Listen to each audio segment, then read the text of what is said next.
the last year has seen an awful lot of changes. What has that transition period been like for you?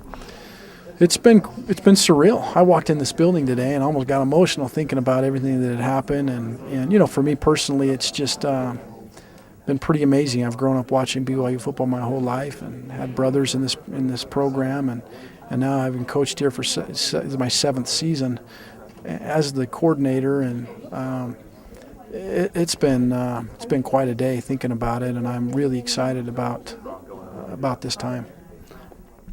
As with the success that happened at the end of last year, with the changes, with going independent, becoming offensive coordinator, got to be a little bit of pressure with some of the expectations coming into this year on you. How do you deal with that, and what's it like? Well, I know BYU fans expect to see offense. I always tease our defensive coaches that defense wins championships and offense sells tickets. And so maybe I have the hardest job here if that's what sells tickets. But I recognize that. I love it. What an awesome opportunity to be the coordinator at this place and to have these players that we have and the coaches that we have. We focused a lot when I was given the job to be the coordinator on who first, and then we'd figure out what second.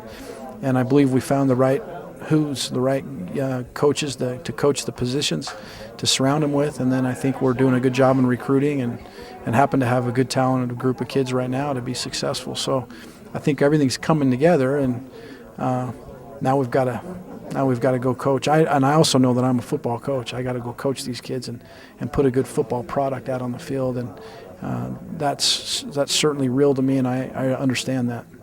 What's it like being a coach, being a coordinator at BYU, and knowing that these things are happening at a lot of the big programs, and you trying to keep your guys from not getting to near those lines? Man, it's real, and it causes you to retrace your steps a lot.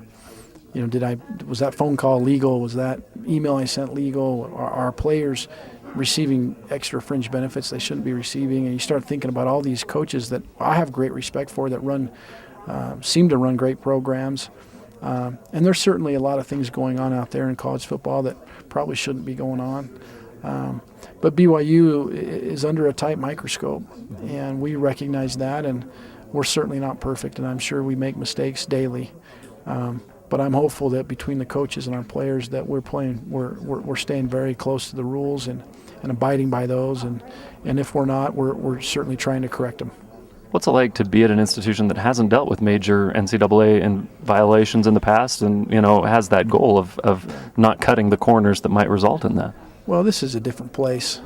Our players and our coaches are coming here for different reasons, and we uphold a faith. We represent a faith. We represent an institution that's a unique place, and that'll always be first and foremost every time. And so when we make decisions, they're moral decisions as well, and they're standards that we live and that we believe in. And that'll be first and foremost before I look at NCAA rules. Is it morally correct? Mm-hmm. And I think that's what this institution's about first, and then we'll go beyond that. And so it makes it pretty fun to come to work here every day, knowing that that's what we believe in and that we get to abide by that, just morally first. How much does it change when you go from being a player to being a coach? How much does that type of perspective, kind of shift a little bit?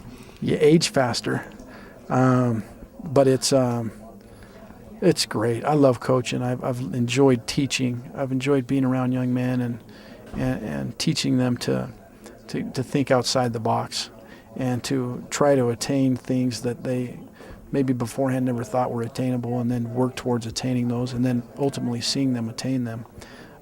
It's been a lot of fun for me, and then having these young men actually trust that you're going to teach them to do it.